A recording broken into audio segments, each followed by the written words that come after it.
हम लोग संविधान में पहली अनुसूची की बात कर चुके हैं। पहली अनुसूची में राज्यों की लिस्ट दी गई है और उनके राज्य क्षेत्र दिए गए हैं। तो हम लोगों ने देखा था कि 1956 राज्य पुनर्गठन अधिनियम के बाद कौन से राज्य बने और वर्तमान में राज्यों की संख्या क्या है। तो इन जो वर्तमान में राज्यों की संख्या 28 है और केंद्र शासित प्रदेश जो 8 हैं, इन सब की सूची पर पहली अनुसूची में फर्स्ट शेड्यूल में दिया गया है। अब हम लोग दूसरी अनुसूची की बात करेंगे। दूसरी अनुसूची सेकंड शेड्यूल। दूसरी अनुसूची में क्या दिया गया है? तो दूसरी अनुसूची में वेतन की बात की गई है, वेतन भत्तों की बात की गई है। और किन अधिकारियों के वेतन भत्तों की बात इस दूसरी अनुसूची में की गई है? तो इसमें हम लोग देखेंगे कि दूसरी अनुसूची में जिन अधिकारियों के वेतन भत्तों की बात की गई है उनके कौन कौन से वो अधिकारी हैं और उनसे संबंधित अनुच्छेद क्या है। क्योंकि दूसरी अनुसूची में जो बातें कही गई है जिन अधिकारियों के वेतन भत्तों की, उनसे संबंधित जो अनुच्छेद है उसी में बताया गया है कि इनके वेतन भत्ते समय पर संसद द्वारा निर्धारित किए जाएंगे और इसका उल्लेख दूसरी अनुसूची में रहेगा।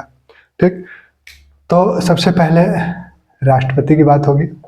राष्ट्रपति का जो उल्लेख है अनुच्छेद 59(3) में, राष्ट्रपति के वेतन भत्तों का जो उल्लेख है 59(3) में, उसमें कहा गया है कि राष्ट्रपति के जो भी वेतन भत्ते होंगे वो संसद द्वारा निर्धारित होंगे। समय समय पर संसद उसको निर्धारित करेगी और उसको द्वितीय अनुसूची में, दूसरी जो अनुसूची है सेकंड शेड्यूल जो है, उसमें उल्लेखित किया जाएगा। तो 59(3) में राष्ट्रपति का जो वर्तमान जो वेतन निर्धारित हुआ है वो वित्त अधिनियम 2018 के तहत निर्धारित हुआ है और यह जो है भूतलक्षी प्रभाव से लागू हुआ है। भूतलक्षी प्रभाव से लागू हुआ है क्योंकि विधि भूतलक्षी और भविष्यलक्षी दो प्रकार की विधियां होती हैं। उसकी बात हम लोग जब अनुच्छेद 20 और 21 करेंगे तो वहाँ बातें होंगी। तो भूतलक्षी प्रभाव से कब से? 2016 से ये प्रभावी हुआ है। राष्ट्रपति का जो वर्तमान वेतन है वो 5 लाख है। तो 5 लाख राष्ट्रपति का वेतन है। इसका उल्लेख द्वितीय अनुसूची में सेकंड शेड्यूल में किया गया है। अब आगे राष्ट्रपति के वेतन के साथ साथ ये भी कहा गया है कि राष्ट्रपति के पद के दायित्वों का निर्वहन जो भी करेगा, वो उपराष्ट्रपति करे या मुख्य न्यायाधीश करे, जो भी राष्ट्रपति के पदों का निर्वहन करेगा उसे भी वही अनुलाभ प्राप्त होंगे जो राष्ट्रपति को प्राप्त होते हैं। जैसे आर्टिकल 65 में कहा गया है कि उपराष्ट्रपति अगर राष्ट्रपति के कृत्यों का निर्वहन करता है तो उसे भी वही अनुलाभ प्राप्त होंगे, वही वेतन भत्ते प्राप्त होंगे जो राष्ट्रपति को प्राप्त होते हैं। फिर कहा गया है कि संघ के मंत्रियों के वेतन की बात जो की गई है, तो राष्ट्रपति, एक तो पहले राष्ट्रपति हो गए, राष्ट्रपति को हम लोगों ने देख लिया। फिर संघ के मंत्रियों के वेतन की बात की गई है और संघ के मंत्रियों के वेतन के साथ साथ उच्चतम न्यायालय, संघ के मंत्री और राज्यों के मंत्रियों की भी बात की गई है। और यहाँ राज्य के राज्यपाल के वेतन का भी उल्लेख द्वितीय अनुसूची में हुआ है। फिर सर्वोच्च न्यायालय के न्यायाधीश, उच्च न्यायालय के न्यायाधीश और साथ में नियंत्रक महालेखा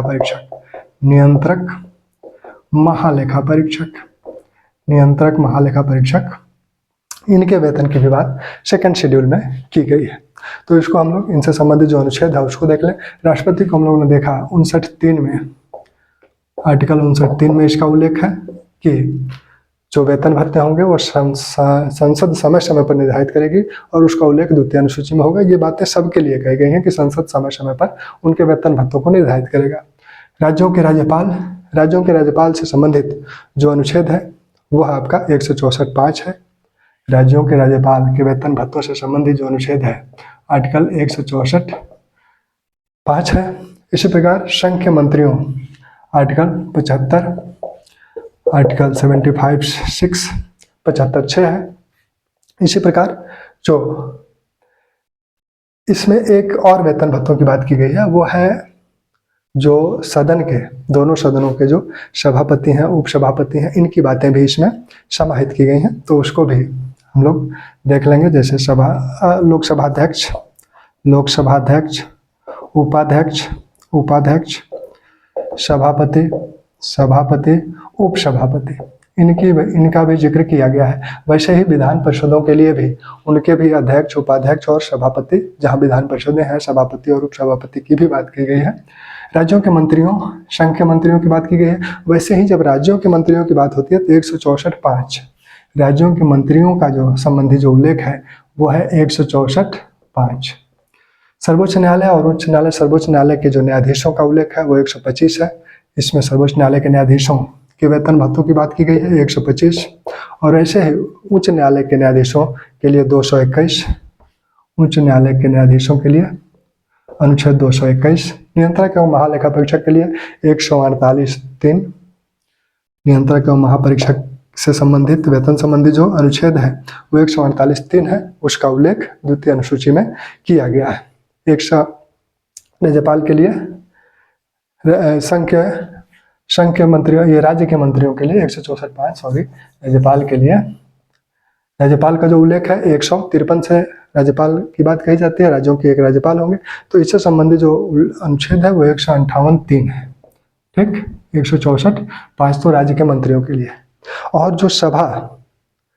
जो सदन के अध्यक्ष, उपाध्यक्ष, सभापति, उपसभापति हैं, तो इन चारों लोगों का उल्लेख 97 में किया गया है, आर्टिकल 97 में। वैसे ही राज्य विधानमंडल के जो अध्यक्ष, उपाध्यक्ष हैं, सभापति, उपसभापति हैं, उनका उल्लेख 186 में। राज्य विधानमंडल के अध्यक्ष, उपाध्यक्ष, चारों लोगों का इससे संबंधित जो अनुच्छेद है वो 186 है।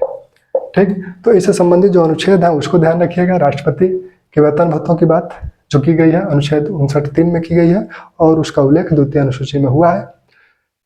राज्यों के राज्यपाल 158(3), आर्टिकल 158(3). संघ के मंत्रियों का उल्लेख 75(6) में, उनके वेतन भत्तों का उल्लेख 75(6) में किया गया है। राज्य के मंत्रियों का उल्लेख 164(5) में किया गया है। सर्वोच्च न्यायालय के न्यायाधीशों, अब इसमें भी सर्वोच्च न्यायालय के न्यायाधीशों में दो तरह के वेतन है। एक तो सर्वोच्च न्यायालय का मुख्य न्यायाधीश और सर्वोच्च न्यायालय के अन्य न्यायाधीशों की बात की गई है। वैसे उच्च न्यायालय में भी वही बात है। और नियंत्रक, महालेखा परीक्षक से संबंधित जो अनुच्छेद है 148(3), दोनों सदनों के, लोकसभा के अध्यक्ष, उपाध्यक्ष, राज्यसभा के सभापति, उपसभापति संबंधी जो उल्लेख है वो आर्टिकल 97 में है। और राज्य के जो विधानमंडल है, राज्य लेजिस्लेटिव जो है, स्टेट लेजिस्लेटिव, उसके जो अध्यक्ष हैं, उपाध्यक्ष हैं, सभापति, उपसभापति, अगर दोनों किसी राज्य में अगर दोनों सदन है तो वहाँ सभापति, उपसभापति भी होंगे। उनसे संबंधित जो अनुच्छेद है 186 है। अब जो प्रमुख वेतन है वर्तमान में उसको देख लिया जाए तो प्रमुख वेतन राष्ट्रपति का 5 लाख, उपराष्ट्रपति का 4 लाख और राज्यपाल का 3.5 लाख। राष्ट्रपति का 5, उपराष्ट्रपति 4, राज्यपाल 3.5। ये सारे वेतन भत्ते 2018 में जो वित्त अधिनियम बना था उसके अनुसार है। फिर सर्वोच्च न्यायालय के मुख्य न्यायाधीश,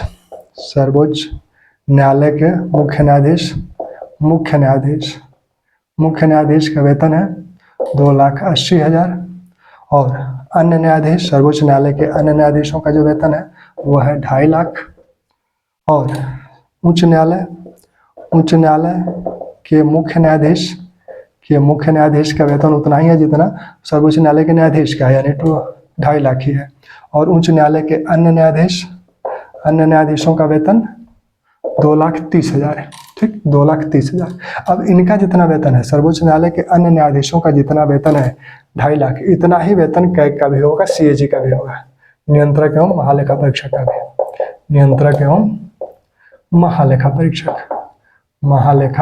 परीक्षक, इनका भी वेतन उतना ही होगा जितना सर्वोच्च न्यायालय के अन्य न्यायाधीशों का वेतन है। ठीक, तो दूसरी अनुसूची की बात हम लोग किए, आगे हम लोग तीसरी अनुसूची को कंटिन्यू करेंगे।